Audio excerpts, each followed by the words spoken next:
So I'd purchased a new bike, got in a bike fit, and been doing 12-hour training weeks with no problem. But as soon as I ramped up my training to 17 to 19 hours, I started getting asymmetrical pains. The left outer quad would hurt more than my right outer quad, and my right inner quad would hurt more than my left inner quad, etc., etc. So when I finally managed to get in a session with Neil's bike fit, I was super excited. And this video basically covers everything we went through. Let's get into it. Let's have a look at you. Alright, so your left calf is larger than your right. Stay there, but stand straight. Yeah, sorry. You've got a decent pelvic tilt down on the right. Your left glute is bigger than your right. Right trap's a bit bigger than your left. Your left VMO is bigger than your right. Lots and lots of signs of low, like small scale asymmetry. Yeah. Your right arch is different to your left, and your first metatarsal here is much lumpier than your other metatarsal on the other side. And you're right, the toe is short. Yeah. Very interesting. What's that from? Genetics. It's not a fracture, it's not an injury. No, just now lock your knees straight, and then with both hands, mate, stretch up towards the ceiling as high as you can. Just keep your heels on the ground when you do.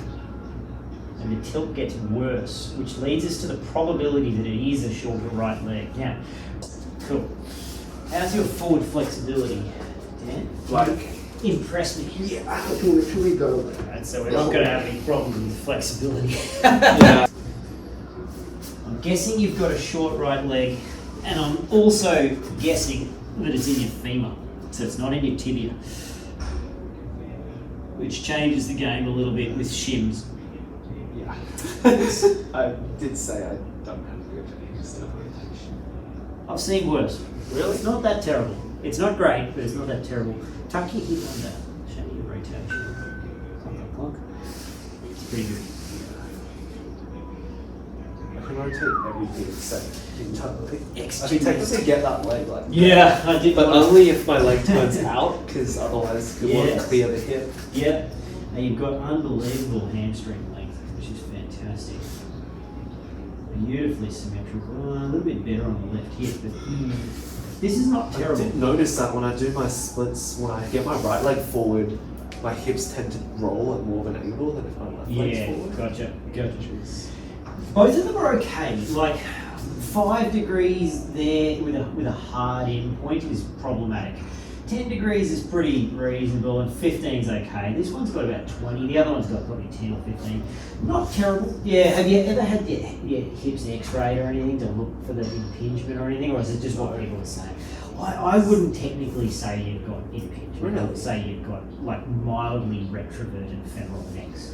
I'm 99% sure you've got a short right femur, but it is in the femur, which means that the effect of it on a bike, if you imagine your knee going around like this, when it is less than if it's in your tibia, but if it's in the femur, the main effect is that it changes the effective seat setback, affecting one leg. So it basically moves your knee forwards or backwards instead of up or So down. would that be a clean stagger thing? Maybe.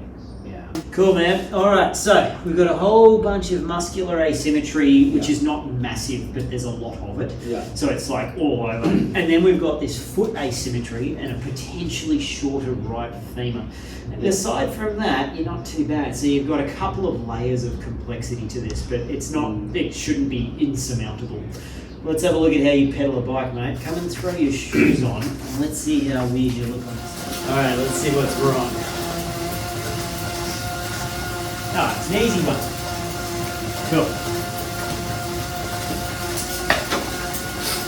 Are these bleeding? The problem is the kickback. That's pretty much endurance. Here Neil notices that my right glute is not activating at all under endurance load, so he gets me to ramp up to max power in the saddle basically. Now here basically Neil just tells me the reason he thinks I've struggled with my previous bike fits is because I'm hard to read. I've just cut out the audio because it's very loud on the trainer. you're such a good compensator that it's not obvious what's wrong, right? Like, you're a little bit tricky to read. But the problem is definitely the Q factor. And it's something that you've never changed before, no doubt. Your feet are just way too close together. We're going to move your feet further apart. And it needs to be a substantial change. Ironically, I think this is actually, I just spent 5 minutes telling you that your hips are actually pretty decent. I think it is your hip. I think the lack of internal rotation is driving your knees away from the center line of the bike. I'll show you what I mean. Just to make it a bit more visible for you.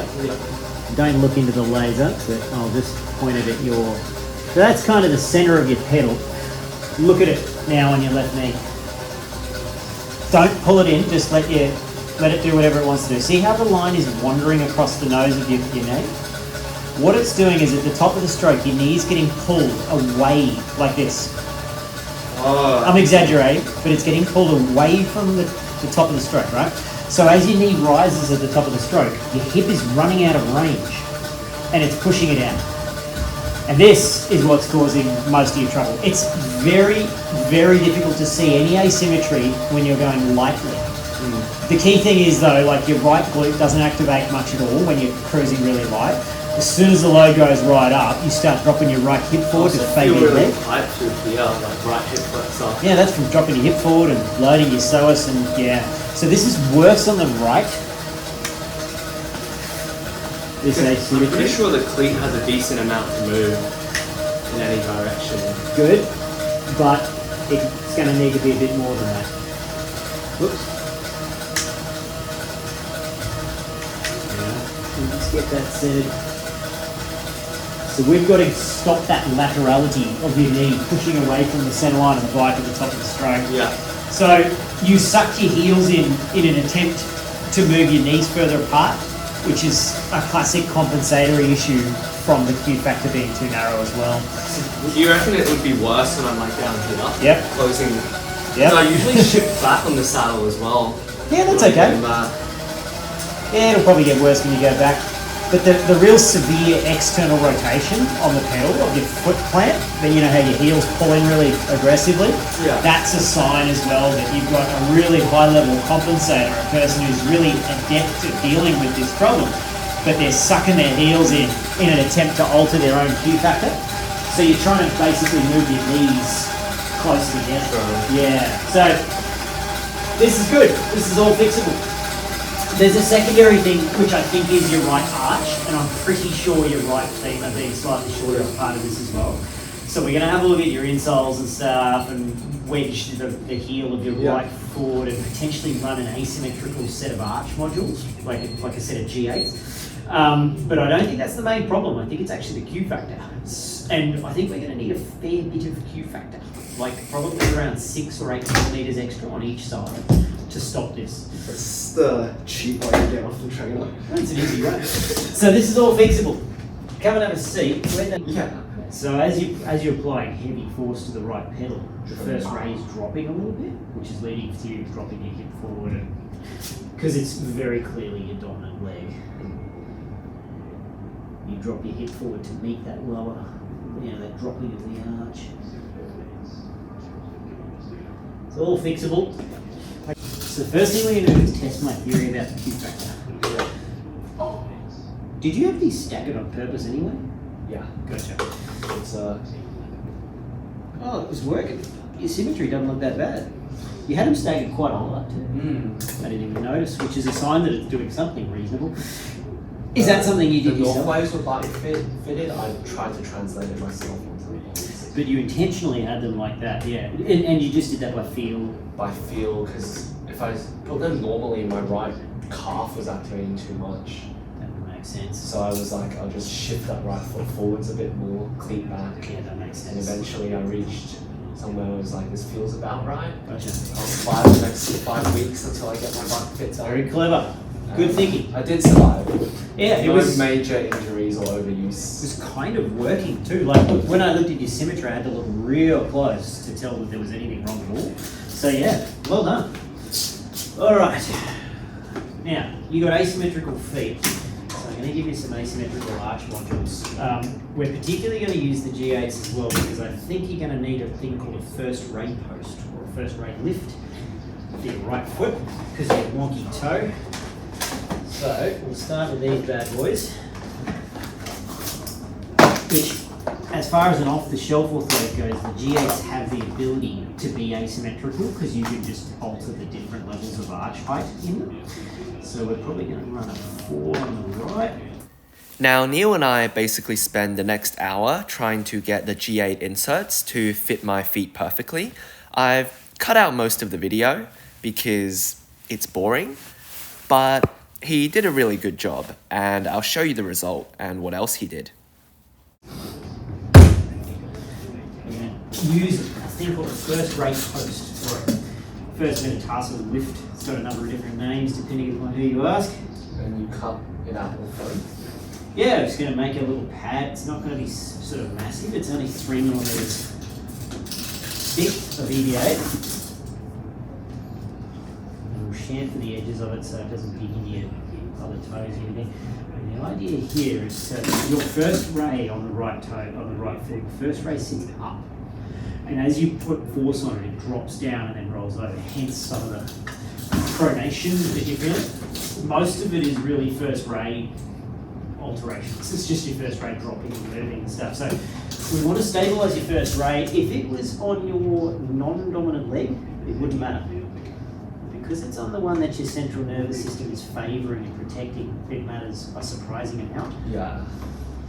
So we post this up. Stop it dropping, and this will solve some of the asymmetry I expect.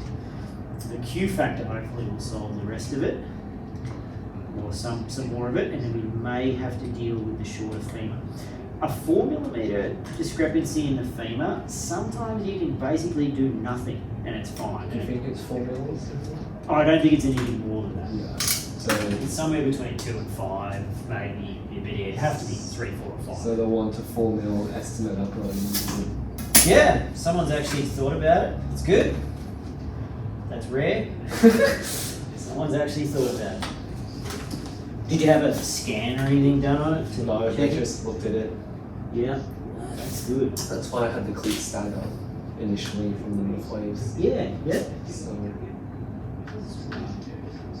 So what Neil basically shows next is that this little black thing inside the cleat can be taken out and flipped around the other way to increase or decrease your Q factor. I'll show you now. So this thing here is not symmetrical. Or that isn't. One of the two. So when you put it like that, see there's a gap on that side? Oh. If you put it like this, Oh yeah, I knew you could do that with the X-Pedos. I didn't know you could do it with these. yeah, you flip it there, you got a gap on that side. You flip it around the other way, you got a gap on the other side. So you can dynamically, well, you can change the Q factor. It's not much. It's like 2 or 3 millimeters, right? Oh, worth a try. We need every little bit we can possibly get out of you. Yeah, so we're gonna go as wide as we possibly can and see if it's enough. I don't think it will be, but your new friends, pedal washers. Only 2, because we don't want to diminish the amount of thread engagement into the crank too much. True. It gets dangerous. 2 is the maximum, safely. You're confident on that? Yep. Never had anyone break a crank yet. There are a couple of pedal washers in that situation. Where's my cleat? Oh, There it is. The answer is it's 4 millimeters further apart than it was before on each side. Now that may be enough. There's 2 millimeters in the washers, and there's around 2 millimeters in the lateral play of the cleat. Now, here Neil has deleted the 8mm cleat stagger that I originally had, just to see how I looked on the bike. I, of course, did not know that, and told him that my left knee didn't feel right. But thankfully, he addresses it and makes it even better, obviously. And I'll show you the result. Bit of accumulated dust in the blowers or something.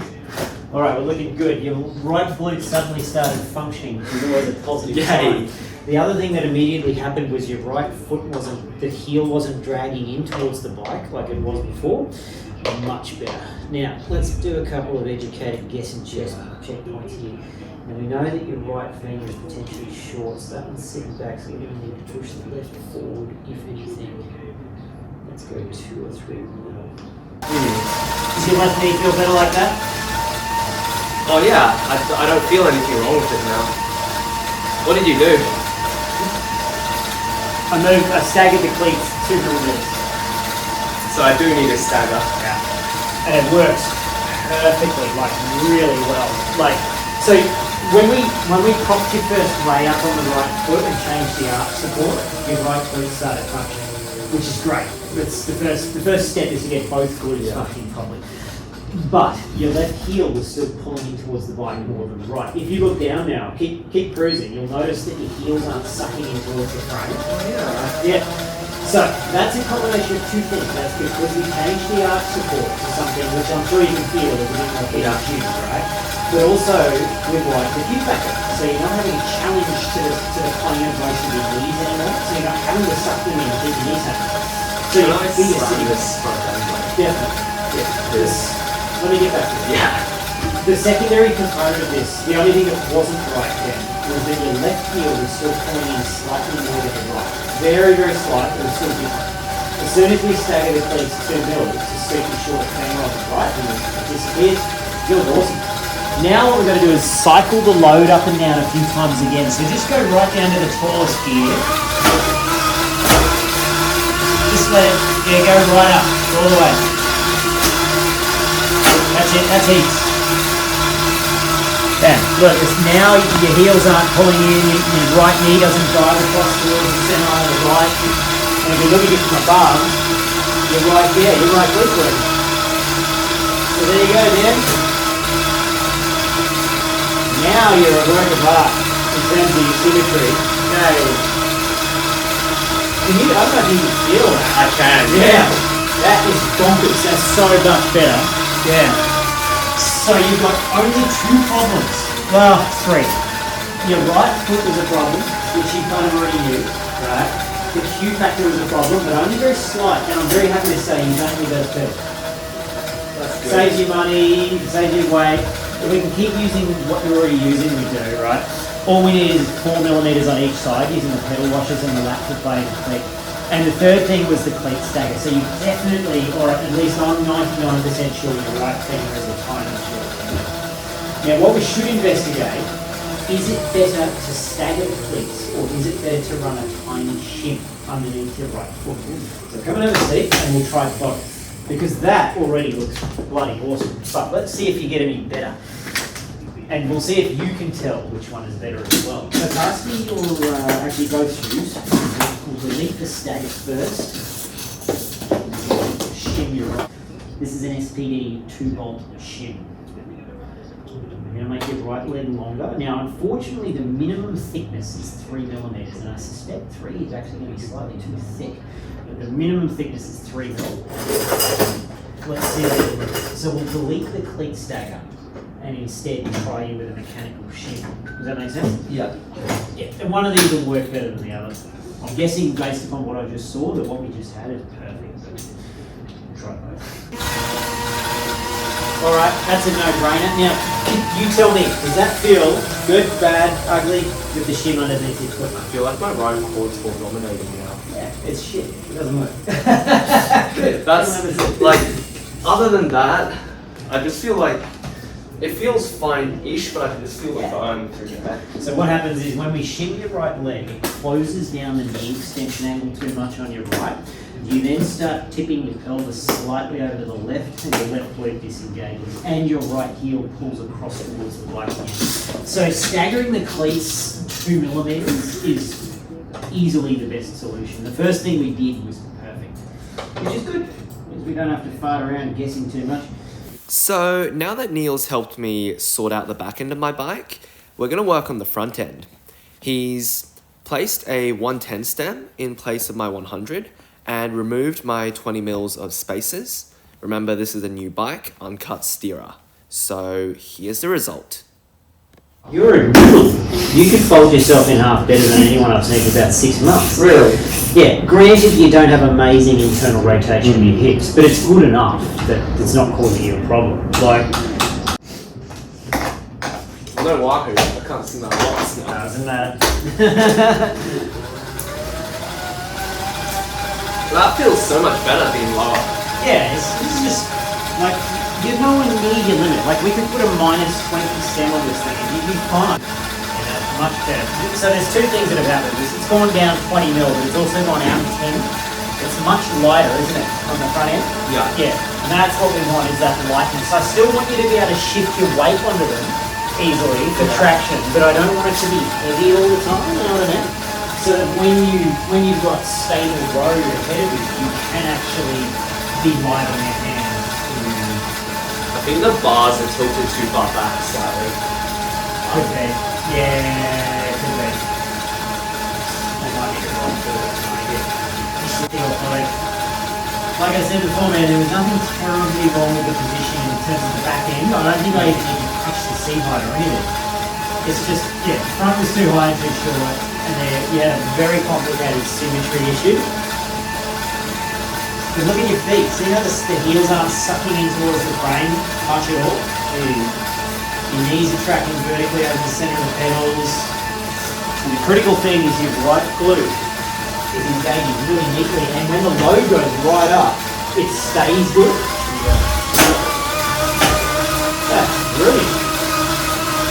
And you don't drop your hip down when the load goes up. Yeah. When the load goes up like that, do you really feel the thing under your toe more on the right, or is it not bothering I you? don't feel the toe much. I feel the arches. Good. The toe, I just always feel it. Yeah.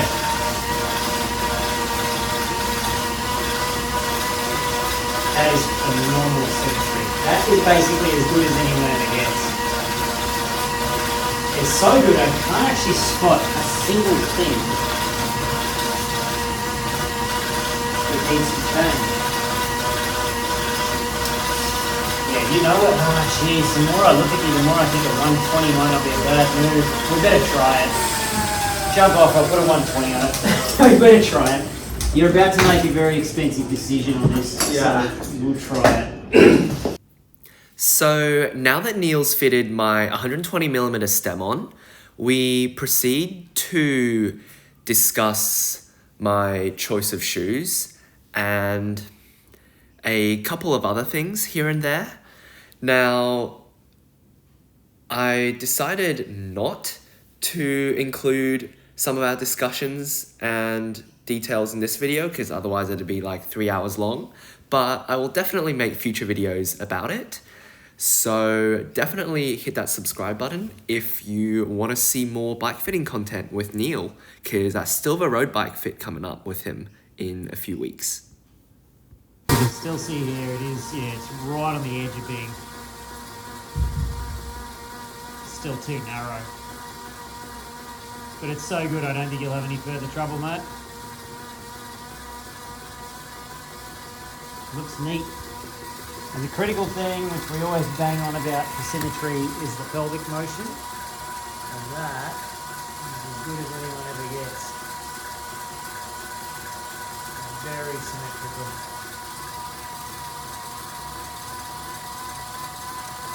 You know what we should have done is videoed your pelvis motion before we did anything. Right. Oh well. Too late. What am I doing? Too late. You have to push it's a two-piece arm. But see how there's a joint where your hand is? Yeah. You'll have to, yeah. It's on a weird angle too. So it was very nice to have my asymmetries addressed by Neil, namely in regards to my foot, which was causing heaps of my issues. Now, the Q factor being the problem rather than my bars being too low was probably the biggest thing that set Neil apart from my previous bike fitter, because I really like a low handlebar and I have the flexibility to do it, but I don't have the best hip internal rotation. Now, as Neil said, my hip internal rotation is enough for me to slam the bars, provided the Q factor is correct. Now, maybe in the future, I might try a different set of pedals with even more Q factor.